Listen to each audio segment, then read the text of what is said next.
오늘 저는 2021년을 성도님 여러분 모든 분들과 함께 마지막으로 보내면서 무슨 말씀으로 하나님의 마음과 또 하시는 말씀을 나눌 수 있을까 고민하면서 기도하면서 하나님의 감동을 구할 때에 비스가 산 정상에 올라가 약속하신 땅 그 가나안을 바라보며 서 있는 모세의 모습이 마음에 오버랩되고 또 그곳에 서 있는 모세의 마음이 어떠했을까라고 하는 그 질문이 생겨나면서 바로 봉독해야 되는 이 본문 말씀을 함께 이제 나누려고 합니다.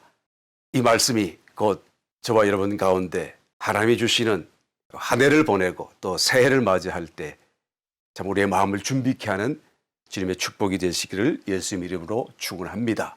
너부 산 정상에서 서 있는 이 모세, 그 마음이 과연 어땠을까? 여러분 이 순간은 성경을 통해서 우리 다시 한번 살펴보게 되면 모세 자신의 생애를 두고 보더라도 마지막 시간이었죠. 이때가 이제 끝이 되어서 그는 하나님의 부르심을 따라 이제는 이 세상을 떠나게 됩니다.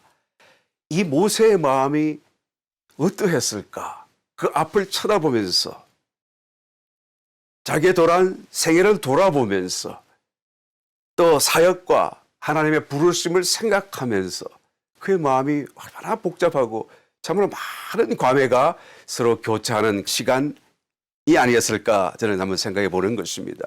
여러분 이 모세가 서 있는 너보산이라고 하는 것은 지금의 요르단 지역에 있는 것이죠. 요단강 건너기 전에 요단강 건너편으로 여리고가 보이는 요르단 지역에 있는 산이에요. 이 산은 817m라고 기록이 되어 있네요. 아바림 산맥이라고 하는 그 산맥 가운데서 제일 높은 봉우리가 바로 이 지역이고 좀 멀리 보게 되면 남쪽, 서쪽, 남서쪽으로 사해가 보이기도 한다라고 합니다. 여하튼 이 너보산에 서서 이제는 모세가 바로 요단강 건너편 여리고와 또 사해와 그다음에 모든 하나님의 약속하신 땅을 바라보고 있는 모습을 지금 성경이 기록하고 있는 것입니다. 이 너보산이라고도 하지만 또 성경을 읽다가 보니까 비스가산이라는 표현도 있잖아요. 그러니까 너보산이 맞습니까? 비스가산이 맞습니까? 이렇게 질문하는 분도 계십니다만 너보산이라고 하고 이제 비스가산 꼭대기, 그러니까 비스가라는 이름은 이 너보산에 있는 봉우리의 이름이라고 일반적으로 그렇게 이해를 합니다. 정확하게 누구든지 다 말할 수는 없어요. 정확하게 이 산이 그 산이다라고도 말할 수는 없습니다만 그러나 대략적으로 여리고 맞은편에 있는 그 산으로서 지금의 시아가라고 하는 그 이름을 가진 정상이라고 생각합니다. 그 정상의 높이는 710m 정도 되죠. 그 710m라고 하면 그렇게 높은 산은 아닙니다. 그렇죠? 그러니까 1000m 이하의 산, 우리 한국적인 정서, 내가 가면 올라갈 수 있는, 누구든지 올라갈 수 있는 어떤 면에서는 좀 아담하고 또 친근감이 있는 뭐 우락부락하고 우람한 산악 지역이 아닌 그런 모습으로 우리가 연상이 되어지는 그렇게 높지 않은 산인데 여하튼 그 산에서는 그 지역에서는 가장 높은 산으로서 이제는 하나님의 약속의 땅을 바라보는 그런 하나의 정상의 모세가 서 있는 것입니다. 우리 봉독 아침 말씀 1절로 다시 한번 봉독해 보겠습니다. 모세가 모압 평지에서 너보산에 올라 여리고 맞은편 비스가산 꼭대기에 이르매 여호와께서 길앗 온 땅을 단까지 보이시고 또 온 납발리와 에브라임과 므낫세의 땅과 서해까지의 유다 온 땅과 남방과 종리의 성읍 여리고 골짜기 평지를 소알까지 보이시고. 여러분 이게 사실 가능한 일일까요? 지금 가나안 땅 전역이 다 지금 눈에 들어온다라는 그런 의미가 아닙니까? 여기서 말하는 2절에서 서해까지라고 하는 이 서해는 사해가 아니라 지중해를 얘기하는 거예요. 그러니까 그 지중해까지도 다 멀리 보이는 이 산이 그렇게 높은 산이 아닌데도요. 여하튼 지금 성경 말씀대로 하자 치면 약속의 땅 가나안을 다 보여주신 그가 되죠. 비스가산 그 봉우리가 그다지 높지 않음에도 불구하고 어떻게 이런 일이 일어날 수 있을까? 우리는 한번 질문해 볼 수 있을 것입니다. 그러나 여하튼 하나님이 하시는 일은 불가능이 없잖아요. 아마 모르긴 몰라도 모세의 눈을 크게 하셔서 보게 하셨든지 아니면 환상으로 이 전 약속의 땅 가나안 땅을 보게 해 주셨는지 여하튼 모세가 다 보한 거예요. 예, 성경 말씀은 틀림이 없으니까요. 그러니까 모든 가나안 땅을 끝에서 끝으로 저 서편 끝까지 지중해까지 다 그 산 꼭대기에서 보고 있는 것입니다. 이스라엘의 전체 국토가 우리 남한 지역과 비교해 보자면 5분의 1 정도 크기예요. 물론 뭐 그렇게 큰 사이즈는 아닐지 모르겠지만 그래도 이 산에서 볼 수 있는 그 정도의 크기는 아니잖아요. 그런데도 그것이 다 보인 것은 하나님이 보여주셨다고 말이에요. 하나님이 모세에게 그것을 보여주시고 싶어서 보여주신 것이에요. 그럼 왜 보여주셨을까요? 못 들어가는데 왜 하나님이 그 모세에게 이 가나안 땅을 다 보여주셨을까요? 아마 모르긴 몰라도 하나님도 모세가 그 땅에 들어가지 못한다는 그 사실이 못내 아쉬우신 것 같아요. 하나님도 모세가 이 땅에 같이 들어갔었으면 좋겠다라고 아마 생각하시는 것은 아닐까 저는 그렇게 생각해 보게 되는 것입니다. 신명기 우리 봉독하신 말씀 다음에 나오는 10절 이하의 말씀 제가 한번 읽어보겠습니다. 그 후에는 이스라엘에 모세와 같은 선지자가 일어나지 못하였나니 모세는 여호와께서 대면하여 아시던 자요 여호와께서 그를 애굽 땅에 보내사 바로와 그 모든 신하와 그 온 땅의 모든 이적과 기사와 모든 큰 권능과 위엄을 행하게 하심에 온 이스라엘 목전에서 그것을 행한 자더라라고 기록되어 있는 것입니다. 이 말씀을 누가 하신 것이죠? 하나님이 하셨겠죠. 그러니까 성경 아니겠습니까? 하나님이 모세를 평가하실 때에 그는 이렇게 특별한 사람이었다. 특별한 나의 종이었다. 나를 얼굴로 대면하여 또한 보았던 자이고 그가 얼마나 많은 기적과 권능을 행했으며 또한 나의 심부름 꾼으로서 정직하게 일하지 않았는가. 이와 같은 선지자가 다시 없다라고 하나님이 자랑하시듯 바로 이 사건 기사 바로 뒤에 연이어서 이 말씀을 기록해 주고 있다 그 말씀이에요. 이 말씀을 읽을 때 하나님의 어떤 관점, 마음을 한번 우리가 한번 생각해 보게 된다면 하나님의 생각, 마음도 아련하다 하시지 않았을까라는 생각이 드는 것이죠. 이런 사람, 이런 종도 못 들어간다니 참 안타깝다라고 아마 하나님이 생각하시면서 이 말씀을 이렇게 기록해 두신 거 아닐까라는 생각이 드는 것입니다. 이런 모세는 어땠을까요? 하나님도 그렇게 안타까워하고 하나님도 그렇게 아쉬워하실 뿐만 아니라 모세는 더 그랬겠죠. 당사자이니까 말이에요. 모세는 정말 안타까웠을 거예요. 무슨 생각으로 지금 그 가나안 땅을 보고 서 있었을까요? 이제 곧 하나님 부르심을 따라 떠나가게 될 텐데요. 만약에 나 같으면 성경에는 모세의 심정이 기록되지 않으니까 우리가 다 알 수는 없겠죠. 그러나 나 같으면 아마 그냥 머리를 쥐어 뜯으면서 막 후회 막심, 후회 막급, 그죠? 왜 그랬지? 왜 그랬어? 왜 이 참 바보 같았어? 왜 그랬을까? 아, 그때 좀 잘했으면 되는데, 그때 좀 한 번만 더 참았으면 되는데, 라는 그런 생각을 하면서 아마 가슴을 치고 정말 내가 혈기를 참지 못하고 터뜨린 거에 대해서 뼈저리게 뼈가 저릴 정도로 후회하지 않았을까 라는 생각을 해보게 되더라라는 것이죠. 그런데 여러분 그때 그것만 잘했다고 한다면 다 괜찮아졌을까요? 그때 만약에 혈기를 부리지 않고 지나갔다고 한다면 그러면 다 괜찮아졌을까요? 저는 아닐 거라고 생각합니다. 사실은 여러분 나타난 어떤 행동보다도 그것을 나타나게 만든 그 속에 내적인 어떤 존재 자체가 변화되기를 하나님이 원하시기 때문에 그런 것이죠. 그렇게 혈기를 부려서 나타난 어떤 사건 이전에 그 속에 들어있는 혈기가 문제인 거예요. 이 말은 백성이 잘했고 모세가 잘못했다는 말이 아니죠. 전혀. 오히려 모세가 더 정확하고 더 잘했고 더 의로운 하나님의 종이잖아요. 그럼에도 불구하고 모세가 심판받은 이유는 모세 속에 해결되지 않은 그 혈기가 남아 있었다라는 사건이에요. 이것을 신약적인 용어로 말하자고 하자면 자기 십자가라고 할 수 있겠죠. 자기 십자가. 모세에게는 그것이 자신에게 남아있는 마지막 자기였었어요. 마지막 십자가로 내어놓아야 될 자기였던 거예요. 그 혈기가 제거되고 처리되어야만 할 필요가 남아 있었다라는 것이죠. 그런 상황 속에서 모세 속에 처리되지 않고 남아있던 그 혈기가 드러났을 뿐이에요. 어쩌면 하나님이 그런 환경 속에 모세를 집어넣으셨는지도 몰라요. 어쩌면 하나님이 그 혈기가 드러나도록 기다리고 계시는지도 몰라요. 하나님을 얼굴로 대면하여 알고 그토록 거룩하고 그토록 참으로 뛰어난 하나님의 종이었던 모세가 그의 거룩함에 있어서 하나님처럼 완전해지기를 하나님도 원하셨던 이유 때문일 것입니다. 레위기 11장 45절 말씀. 나는 너희의 하나님이 되려고 너희를 애굽 땅에서 인도하여 낸 여호와라. 내가 거룩하니 너희도 거룩할지어다 라고 말씀하잖아요. 하나님께서 모세가 그 거룩함에 있어서 완전해지기를 원하셨다라는 것을 볼 수가 있는 것이죠. 모세는 그때 한 가지 잘못으로 인하여서 정말 뼈아픈 후회와 또 자신에 대한 처절한 어떤 좌절감을 느끼면서 하나님께 참 많이 기도했을 것입니다. 그런 기도의 시간, 그런 기도의 과정 속에서 모세는 자기 속에 아직도 남아있는 처리되지 않은 혈기, 자기의 자아, 자기라고 하는 그런 부분을 어느 정도 완전하게 다 아마 처리했을 거예요.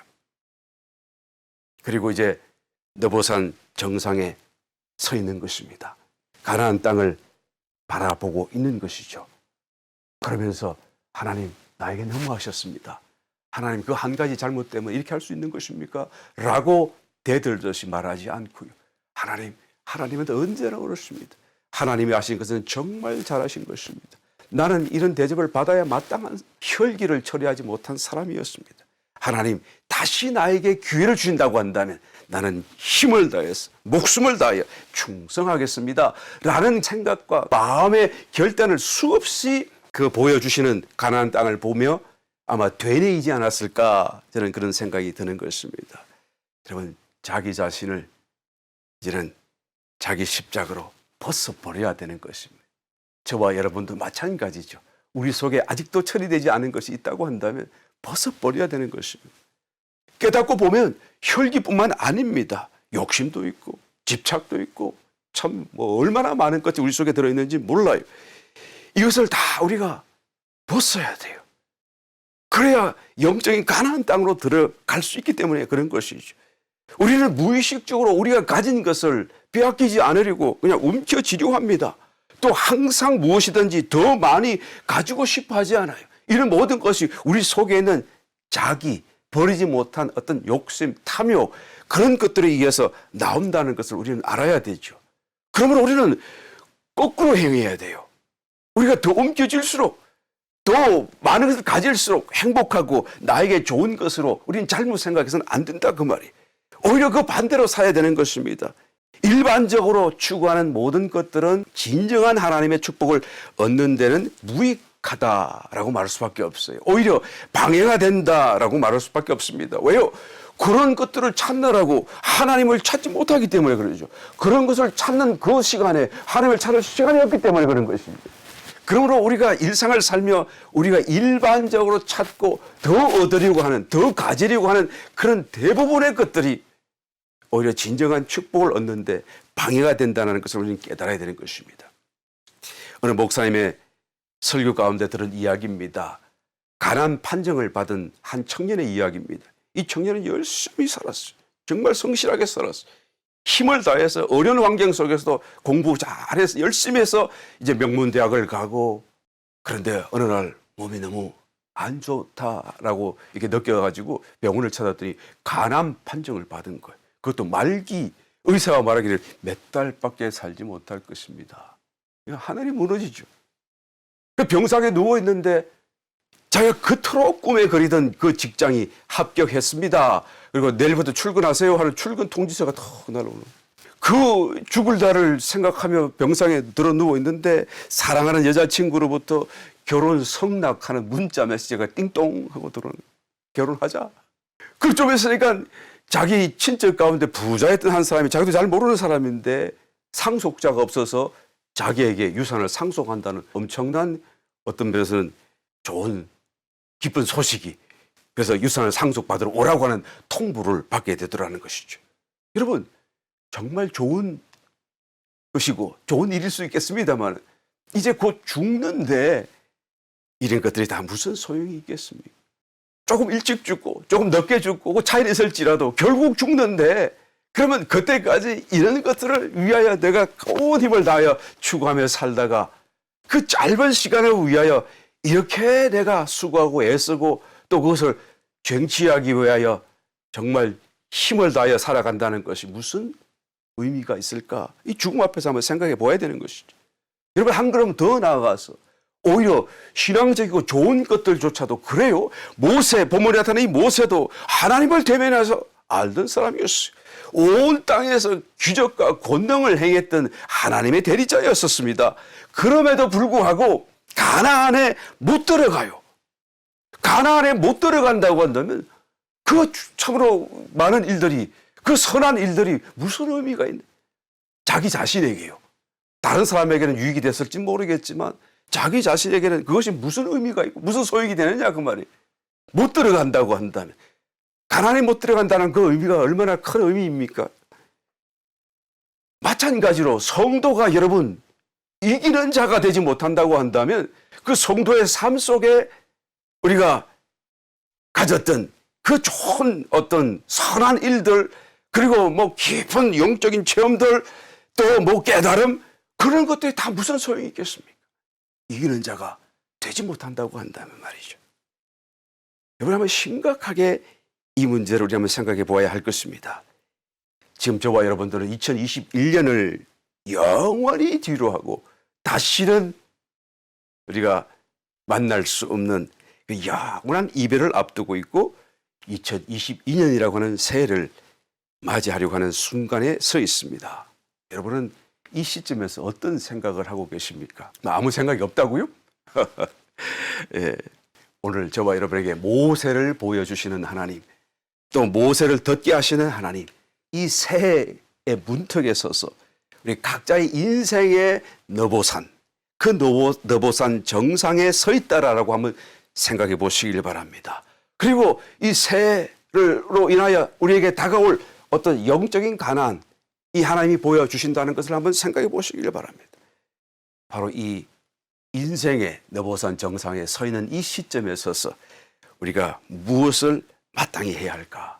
깊이 성찰하는 시간으로 삼아야 마땅할 것입니다. 여러분 모세에게는 두 번째 기회가 주어집니다. 우리가 잘 알지 않아요? 주님 다시 오시기 직전에 이 땅 위의 마지막 선지자로서 엘리야와 함께 주님을 전거하다가 그는 정말 충성되게 이제는 죽음을 두려워하지 않고 죽기까지 순교하며 하나님 앞에 충성하고 조금도 잘못되거나 또한 스스럼 없이 하나님의 주어진 사역을 잘 감당하고 이제는 순교하고 이제는 이제 됐다. 그래서 다시 하나님의 부활시킴을 통하여서 또한 하늘로 올라가게 되죠. 이제 하늘나라에 가서 영원하게 영광 중에 온전한 자로서 이제 살게 될 것을 성경이 말씀해 주고 있습니다. 그러나 여러분, 저와 여러분에게는 이와 같은 두 번째 기회가 없습니다. 따로 있지 않습니다. 어쩌면 2022년이 그 두 번째 기회이자 마지막 기회일지도 모릅니다. 우리가 정말 비장한 각오로 새해를 맞이해야 될 것입니다.